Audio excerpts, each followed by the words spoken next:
So, you're making a Discord server. You try to block a role from posting, but somehow they still can. Or you give them access, but they're locked out. Suddenly you're stuck wondering, why does this permission work here but not there? Well, this is the ultimate guide. Discord permissions.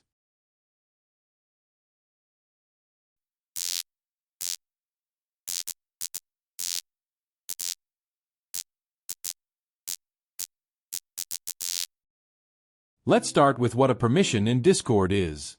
It's very simple. If you have the permission, you are able to do whatever is covered in that permission.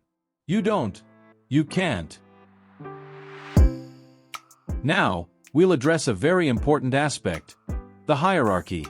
If you've ever opened up the permission settings for a channel, you've probably wondered what the slash is for. Well, this is where the hierarchy comes in. Discord has 4 layers to its permission hierarchy. At the bottom are the @everyone permissions.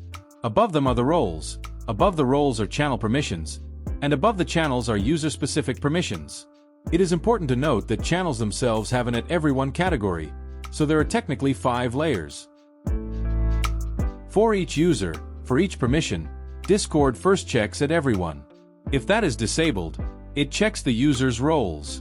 If it's disabled there, it checks the channel permission for @everyone. If that is disabled, it checks the channel permissions for each role the user has. If none of those are enabled, it checks if the channel has the user specifically overwritten. If the user isn't, the user cannot execute whatever action the permission allows.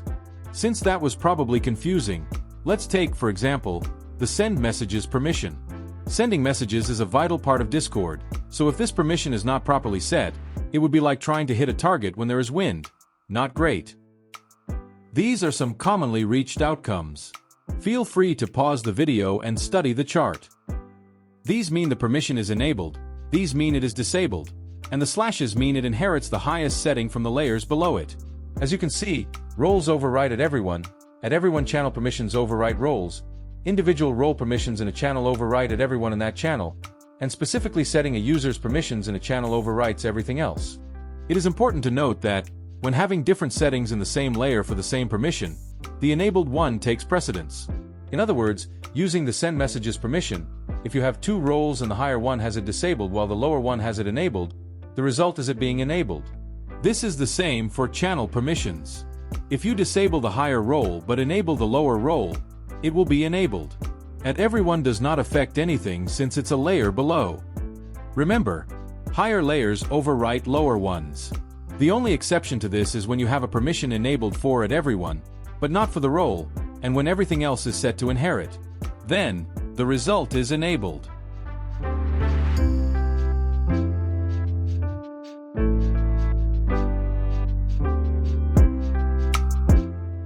Now, let's go through each permission and what each covers.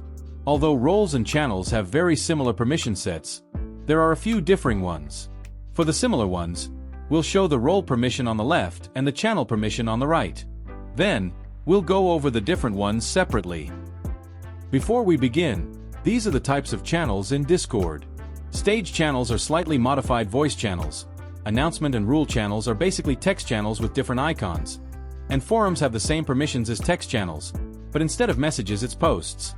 Therefore, as going through each one separately would make the video too long, we are going to be covering just the text channels and voice channels. The other channels have very similar permissions, and the permissions have descriptions, so we trust that you can figure it out. First up, we have the View Channels permission. If this permission is on, the role will be able to view any non-private channel. If the channel has a lock icon, it is private. Enabling the View Channels permission does not allow access to private channels. You would have to give access separately. If this permission is off, the role would not be able to see any channels whatsoever, and it would look like this. Do not forget that there is a hierarchy. If the @everyone role has the permission enabled, even if the role has it disabled, a user will be able to see any non-private channel. Feel free to re-watch that chapter. Next is the Manage Channels permission. It allows the role to create, edit, and delete channels. If specifically set in a channel's permissions, however, it only allows editing and deleting that specific channel. That is the beauty of channel permissions. You can be more specific with limitations on a role or user. Next is the Manage Roles permission. It allows anyone with a role to create, edit, and delete roles lower than their highest role. Keep in mind that it says highest role. This means that they can edit anything below their highest role, even if the higher roles do not have this permission. It also allows the editing of role permissions of any channels the role has access to. If specifically set in a channel's permissions, however, it again only allows it in that specific channel. Next is Manage Webhooks. A webhook allows an external app or website to post messages into Discord. If that didn't make sense, there are plenty of videos on YouTube. This video is just for permissions. This permission allows the role to, you guessed it, create, edit, or delete webhooks. You can see a list of webhooks under Integrations in your server settings. Next is the Create Invite permission. This allows the role to add users to the server via invite links. Having this permission off does not prevent sharing of existing invite links. It just stops creation of new links. You can view and manage all invite links in your server settings. The next is probably the most important, the Send Messages permission. The name says it all. However, in case you still don't understand, this permission basically allows the role to actualize the unidirectional serialization and subsequent transmission of a coherent sequence of Unicode scalar values encapsulated as a discourse atom into the append-most position of the temporally ordered message ledger associated with a particular categorical conversation subspace within the parent guild instance. It also allows the creation of posts in forum channels. However, it does not allow actually sending messages in posts. That is controlled by the next permission. Again, you can always use channel permissions to overwrite role permissions, and the channel permissions will only have the relevant settings to that type of channel. For example, since this is a text channel, it only has send messages and does not include create posts, unlike the role permission. Send messages in threads and posts specifically allows the sending of messages in threads, which will be covered in a moment, and posts. Turning this permission off does not prevent the role from creating threads or posts. Those are controlled by separate permissions. The next two permissions control whether or not a role can create threads. One allows the creation of public threads, and the other allows the creation of private threads. Public threads can be seen by anyone, even if they do not have the permission to send messages in threads. Private threads, on the other hand, are actually a Level 2 server boost locked feature. According to the support article, you just mention any members or roles that you want invited into the thread. Next is the Embed Links permission. This enables any links the role sends in a channel to show embedded content, if applicable. An example would be something like this. This is the embedded content that is auto-generated by Discord using the link. The Attach Files permission lets the role attach files from their computer and send them directly in the channel. This includes images, videos, and even executables. Never open files you are not sure about, as they may be harmful. Add Reactions allows the role to add new emoji reactions to a message. This permission does not disable reactions as a whole, just the adding of new ones. So having this permission off does not prevent the role from using existing reactions. The next two permissions are very similar. They control whether the role can use emoji or stickers, respectively, from other servers inside your server. Keep in mind that using external expressions is a Nitro-locked feature. The Mention at Everyone, at Here, and All Roles permission allows the role to ping everyone, here, and all roles in your server. Having this off does not affect direct user pings. Direct pings cannot be disabled. Here's another Manage permission. Manage Messages. It allows the role to remove embeds from other users' messages. It also allows the deletion of the actual messages. This permission used to allow pinning messages as well, but that was recently changed. More on that later. It is now later. Pin Messages allows the role to pin any message. That is all. This is a newly added permission and was separated from Manage Messages. Bypass Slow Mode is another new permission that was also separated from Manage Messages. It allows the role to ignore slow mode, which, when set, restricts the user to sending one message and creating one thread per interval, assuming they already have the permissions needed to send messages or create threads. The Manage Threads and Posts permission is much like Manage Channels, but specifically for threads and posts. It allows the role to rename, delete, close, and modify slow mode for threads and posts, including private threads, as this permission also allows the viewing of private threads by default. The difference between closing and deleting is that closed threads or posts can still be found by moderators while deleted ones are gone forever. Notice that this permission does not control whether the role can create or send messages in threads or posts, as those are previously mentioned separate permissions. Next is Read Message History.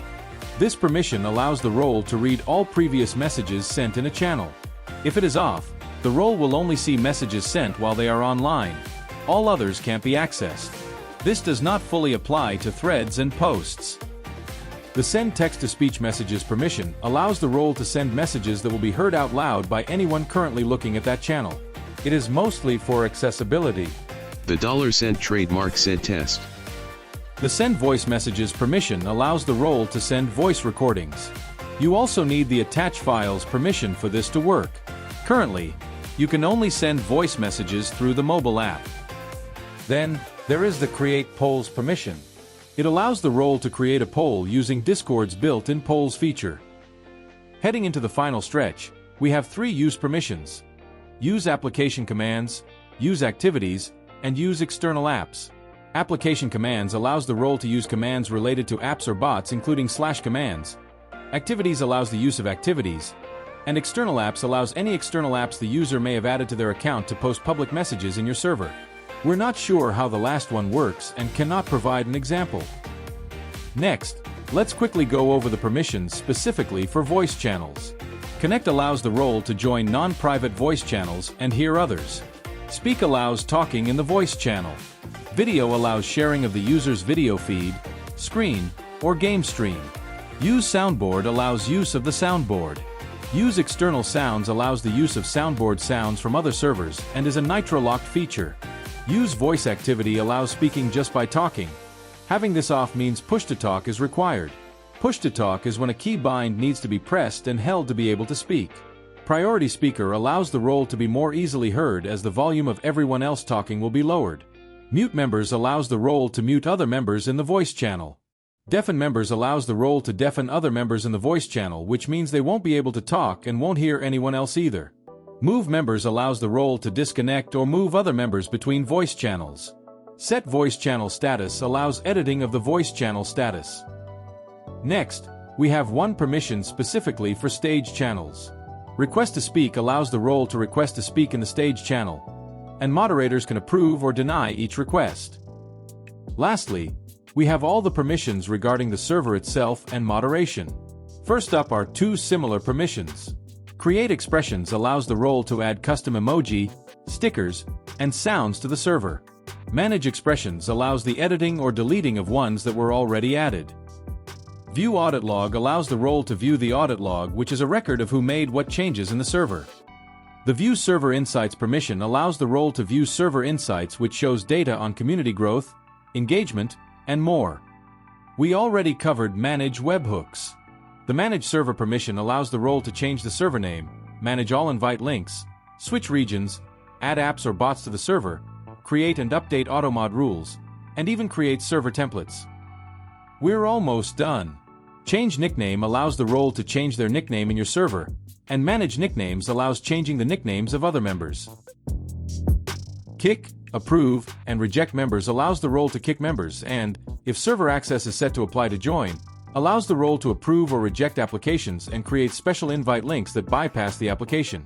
Again, approving and rejecting only applies to servers that have their access set to apply to join. Ban Members allows the role to, ban members, and it also allows reversing previous bans. Timeout Members allows the role to put other members on timeout, which means they will not be able to send messages in any channels, react to any messages, or speak in voice or stage channels. Then, there's 2 permissions for events. Create Events allows the creation of events, and Manage Events allows editing and canceling already created events. Last of all, we have the Administrator permission. This gives the role every single permission. Additionally, the role will bypass all permission overrides from the layers above roles, meaning any channel or user-specific overrides will not apply to this role. The only user more powerful than anyone with the administrator permission is the owner of the server, so exercise extreme caution when giving this permission. There you have it. You now know what a Discord permission is, how they are structured, and what each one allows. We hope this video was helpful. If you have any further questions, ask them in the comments. And with that, we'll end this ultimate guide. Have a great day!